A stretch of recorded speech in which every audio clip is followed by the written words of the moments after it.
Hello students, welcome back to my YouTube channel RT lectures के YouTube educational platform पर आप सभी का स्वागत है। स्टूडेंट्स, आज के इस वीडियो लेक्चर में हम डिस्कस करेंगे एक इम्पोर्टेंट एग्जाम ओरिएंटेड टॉपिक को, जिसका नाम है टेलीरेंजियोग्राम व्यू इन रेडियोग्राफी।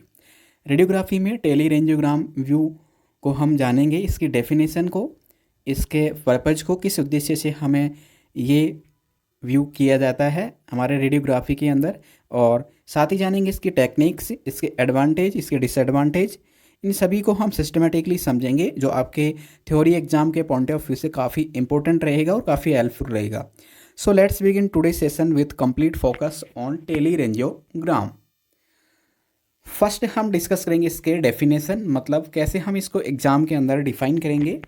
देखिए, टेली दैट मीन्स डिस्टेंस, यानी कि जो टेली होता है एक डिस्टेंस से जुड़ा हुआ वर्ड होता है, यानी कि दूरी से। रोंजेनोग्राम का मतलब होता है यहाँ पर एक्सरे इमेज लेना, ठीक है। तो टेली रोंजेनोग्राम का मतलब क्या हुआ कि image taken from a long source to object distance, usually 6 feet, जिसका सेंटीमीटर में देखें तो 180 सेंटीमीटर होता है। तो टेलीरेंजियोग्राम क्या है कि इमेज लेना, मतलब यूजुअली हाई डिस्टेंस के ऊपर, ताकि हम डिस्टॉर्शन और मैग्नीफिकेशन को मिनिमम कर सके। इसीलिए यहाँ पर इमेज ली जाती है टेलीरेंजियोग्राम के अंदर। देखिए, आप ये डायग्राम देख सकते हैं, इसके अंदर सोर्स, यहाँ पर सोर्स की पोजीशन है और इमेज रिसेप्टर है वो यहाँ है, और इनके बीच की जो डिस्टेंस है 2 मीटर है।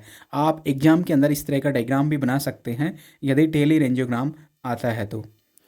नेक्स्ट, इसका मुख्य उद्देश्य ये होता है कि मैग्नीफिकेशन और जो डिस्टोर्शन होता है उसको इमेज के अंदर कम से कम करना, यानी कि मिनिमम मैग्नीफिकेशन एंड डिस्टोर्शन लेना। तो बॉडी के हमें क्या होते हैं, एक्यूरेट मेजरमेंट प्राप्त होते हैं इससे रेडियोग्राफी के अंदर। हमें यूज़ रेडियोग्राफी में कहाँ कहाँ ये इस्तेमाल होता है। देखिए, ऑर्थोडेंटिक्स और सेपेलोमेट्री के अंदर इसका यूज़ होता है, यानी कि हम स्केल और जो फेस मोन्स होते हैं उनके एक्यूरेट मापन के लिए या मेजरमेंट के लिए इसका यूज करते हैं। ग्रोथ स्टडीज़ के अंदर, जैसे कि जो का अलाइनमेंट है, जो कि ग्रोथ स्टडी है, और ऑर्थोडोंटिक ट्रीटमेंट प्लानिंग है, इन सभी ट्रीटमेंट प्लान को प्लान करने के लिए, जो भी अपने टीथ से रिलेटेड ट्रीटमेंट प्लानिंग होती है उसके लिए क्या करते हैं, टेलीरेंजियोग्राम। देखिए, स्केलेटल सर्वे के अंदर देखें हम तो यहाँ पर इसका यूज होता है लॉन्ग बोन्स की स्टडीज़ के लिए, जहाँ पर उनकी लेंथ के मेजरमेंट के लिए इसको यूज किया जाता है, उनकी एक्यूरेट लेंथ के मेजरमेंट के लिए। अब देखिए, लॉन्ग बोन के अंदर अपने जैसे फीमर है, टिबिया है, ह्यूमरस है, रेडियस है, और अल्ना है, इनके क्या है मतलब मेजरमेंट के लिए ये बेसिकली किया जाता है, उनकी लेंथ मेजरमेंट के लिए।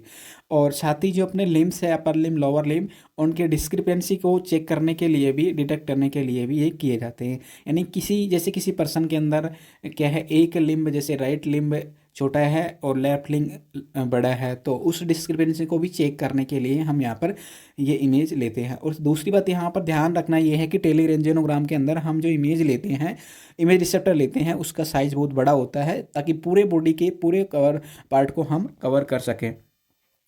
चेस्ट रेडियोग्राफी के अंदर आप जानते ही होंगे कि पीए व्यू लेते हैं हम 6 फीट के ऊपर, वो भी टेलीरेंजियोग्राम के ऊपर ही आधारित होता है, उस प्रिंसिपल के ऊपर ही। तो स्टैंडर्ड चेस्ट रेडियोग्राफी के अंदर भी इसका टेलीरेंजियोग्राम प्रिंसिपल वर्क करता है।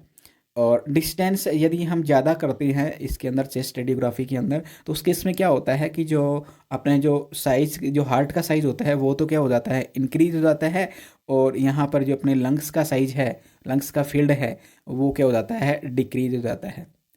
तो क्या होगा यहाँ पर, ये हमें फॉल्स कार्डियोमेगेली दिखेगी, हार्ट का साइज़ क्या दिखेगा, बड़ा दिखेगा, ठीक है। तो डिस्टेंस ज़्यादा नहीं रखनी होती है, 6 फीट के अंडर ही हमें लेना होता है।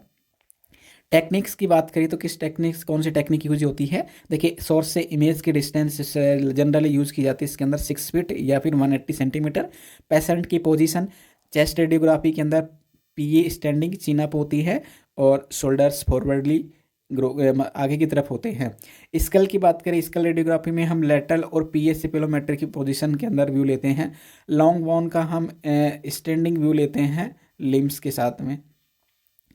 और लॉन्ग बोन का जैसे स्टैंडिंग व्यू हो गया, लिम के अलाइनमेंट विथ केसेट, ठीक है, standing with limb alignment with cassette. और कैसेट या डिटेक्टर, देखिए यहाँ पर मैंने अभी भी बताया था कि बड़े साइज़ का यूज़ करते हैं ताकि पूरी एनाटॉमी को हम कवर कर सकें। और सेंट्रल आप जानते ही हैं कि जो भी ऑब्जेक्ट होता है उसके परपेंडिकुलर होती है, या फिर कहे जो एरिया ऑफ इंटरेस्ट होता है उसके परपेंडिकुलर होती है।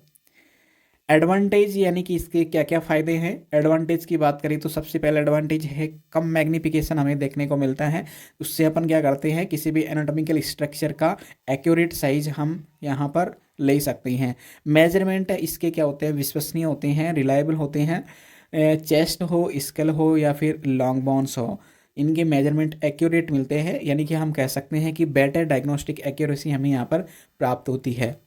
नेक्स्ट डिसएडवांटेज की बात करें तो इसके लिए हमें देखिए रूम का साइज बड़ा चाहिए होता है, तो ये एक बड़ा स्पेस ऑक्यूपाई करता है।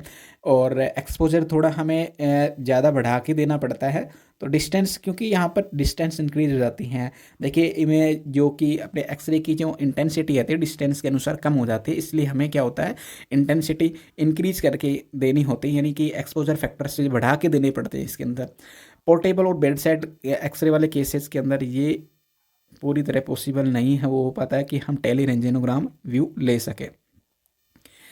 अब देखिए समरी एग्जाम के पॉइंट ऑफ व्यू से समराइज कर लेते हैं हम कि यहाँ पर देख सकते हैं कि टेलीरेंजियोग्राम टेकन किया जाता है एट ए लॉन्ग डिस्टेंस। आपको एक चीज़ ये याद रखनी है कि 6 फीट के ऊपर, ताकि हम रिड्यूस करते हैं इसके अंदर मैग्नीफिकेशन और डिस्टॉर्शन को। और मेनली यूजफुल होता है कि इसके अंदर चेस्ट रेडियोग्राफी में, सिपेलोमेट्री में एंड स्केलेटल लेंथ स्टडीज़ के अंदर। तो आप सबसे इम्पोर्टेंट चीज़ें आपको ये ध्यान में रख करके चलनी है। तो स्टूडेंट्स आज की इस वीडियो में हमने समझा है रेडियोग्राफी में टेलीरेंजेनोग्राम व्यू को, जिसके अंदर हमने जाना इसकी डेफिनेशन, इसके यूजेस, इसकी टेक्निक, इसके एडवांटेज, डिसएडवांटेज, और साथ ही हमने जाना इसके डायग्नोस्टिक इमेजिंग के अंदर क्या इंपॉर्टेंस होता है। स्टूडेंट्स यदि ये वीडियो लेक्चर हेल्पफुल लगा और पसंद आया तो वीडियो को लाइक करें और इसको शेयर करें अपने फ्रेंड्स के साथ, और साथ ही चैनल को सब्सक्राइब करें और बेल आइकन प्रेस करें ताकि आने वाली सभी वीडियो लेक्चर्स की अपडेट आपको तुरंत मिलती रहे। आज के लिए इतना ही, मिलते हैं आपसे नेक्स्ट वीडियो लेक्चर के अंदर। तब तक के लिए आप सभी को मेरा बाय बाय।